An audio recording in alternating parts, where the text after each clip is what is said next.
The machine hummed at a frequency that, according to every established model of electrical engineering, should have produced nothing. But it didn't produce nothing. It produced results that made a room full of MIT engineers go completely silent. One of them, according to a colleague present that day, simply sat down and stared at the readings for nearly 4 minutes without speaking. Nobody laughed. Nobody celebrated.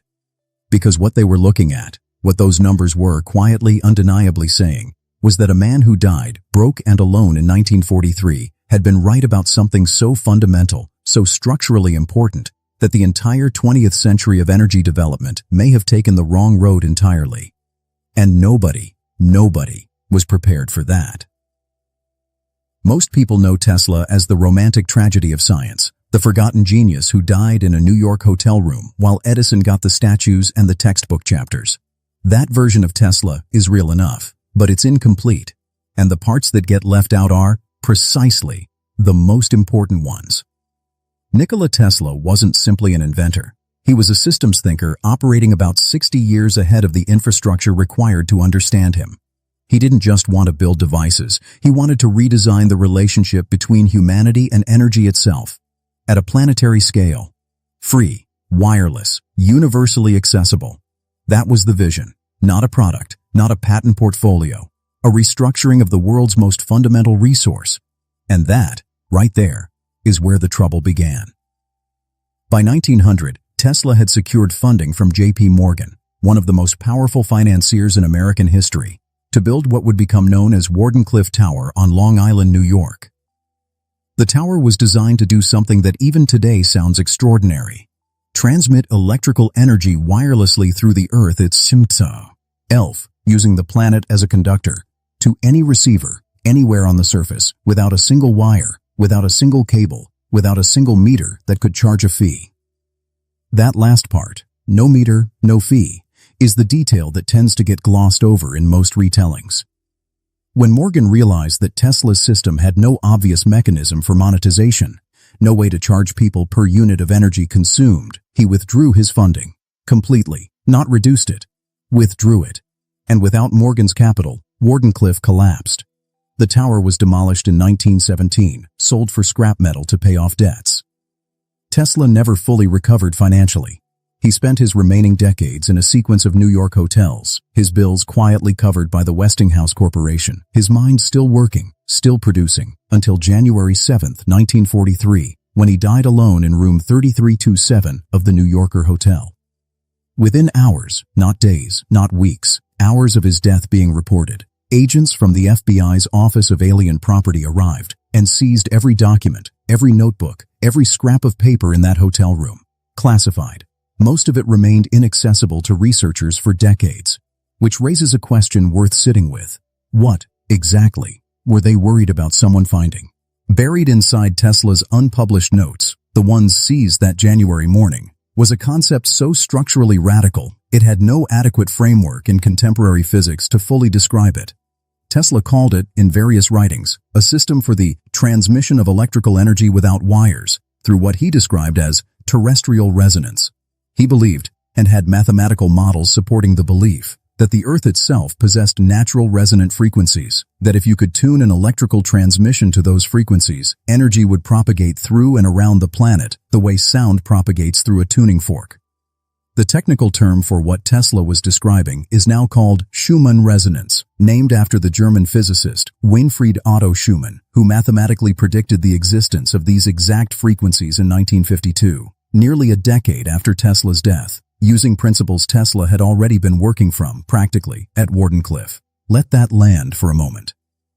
The theoretical framework that eventually validated the physical phenomenon Tesla was building around didn't formally exist in academic literature until 9 years after he was gone.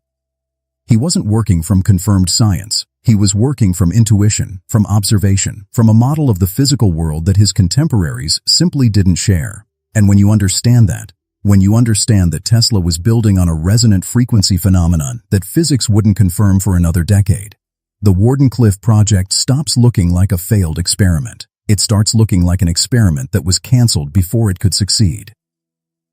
Using Tesla's original patents, many of which became accessible through FOIA requests filed between 2000 and 2018, combined with his recovered notes and cross-referenced against modern electromagnetic theory, the team began their work.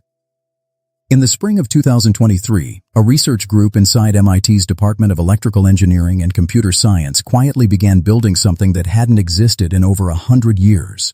Not a replica of Wardenclyffe that would require infrastructure on a scale impossible within a university setting, but a scaled, laboratory-controlled analog, a system designed to test the core principle. Could electrical energy be transmitted wirelessly using Earth resonance frequencies at efficiencies that would make the technology viable?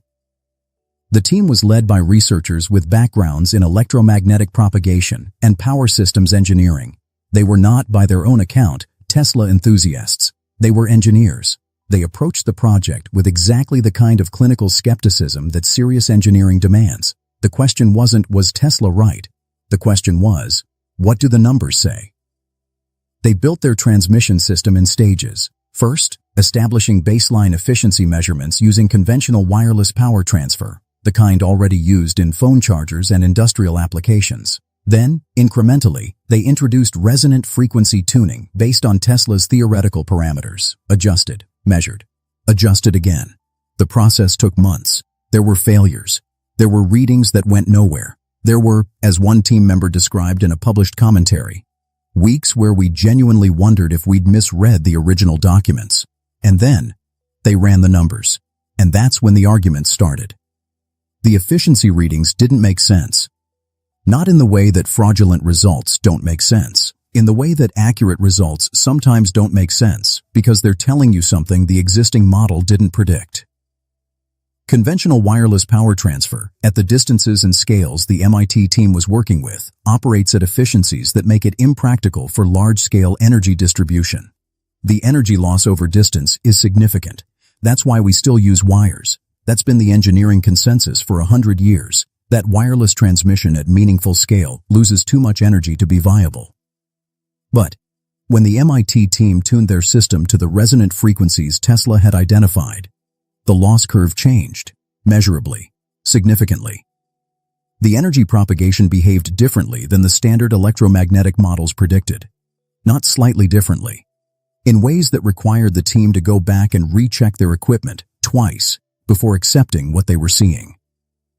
Dr. Henrique Voss, a visiting research fellow in electromagnetic systems at MIT, who reviewed the team's preliminary data, described his reaction in an interview with the journal IEE Spectrum as, and these are his words, professionally disorienting.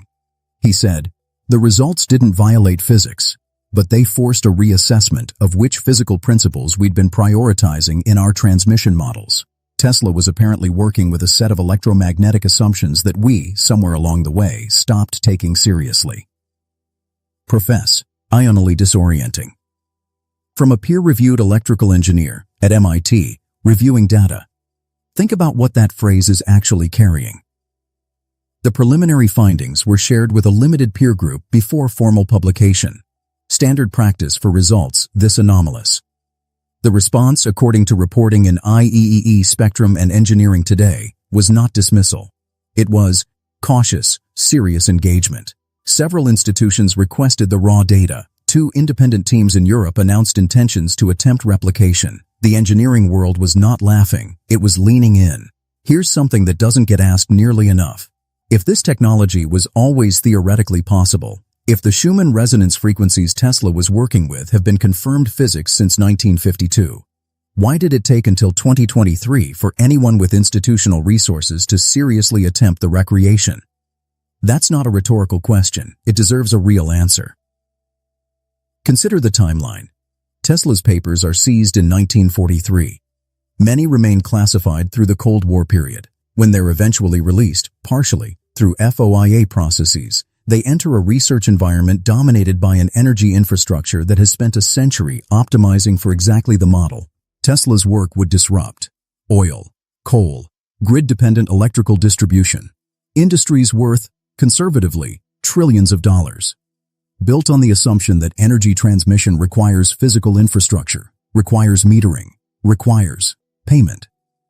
Documents were classified. Researchers without institutional backing couldn't access the original materials.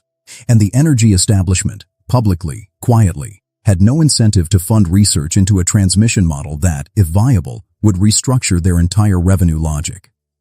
Nobody needs to have sat in a room and conspired. The incentive structure did the work on its own. Ask yourself, when was the last time you saw Tesla's wireless transmission research? Not his AC current work, not his coil, his actual transmission system, covered seriously in mainstream science media before 2023? Why is it that the experiment that may validate a century-old suppressed technology is getting less mainstream news coverage than the latest battery chemistry announcement? Someone, not necessarily one person, not necessarily a coordinated effort, but some constellation of institutional interests, has found it very convenient that this particular line of inquiry stayed quiet.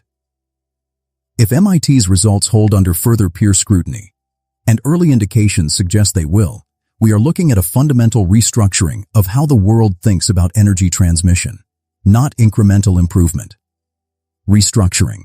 A viable terrestrial resonance transmission system would mean energy generated anywhere on the planet could, theoretically, be distributed everywhere, without grid infrastructure, without cables running across ocean floors, without the monopolistic distribution networks that currently determine who has power and who doesn't.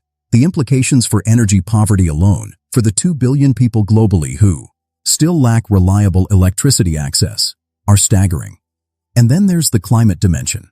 One of the primary barriers to renewable energy scaling is transmission. Solar farms in deserts, wind generation offshore. The energy is there. Getting it where it needs to go, at the scale required. That's where the current model breaks down. A Tesla resonance transmission system, if scalable, removes that barrier entirely. This is not a footnote. This is, potentially, the most consequential engineering validation of the 21st century. And it came from a set of notes that were locked away the morning their author died. Tesla once wrote, "The present is theirs. The future, for which I really worked, is mine." He wrote that during one of his darkest periods. Broke, dismissed, watching his life's central work get dismantled for scrap. And yet, he wasn't wrong, was he?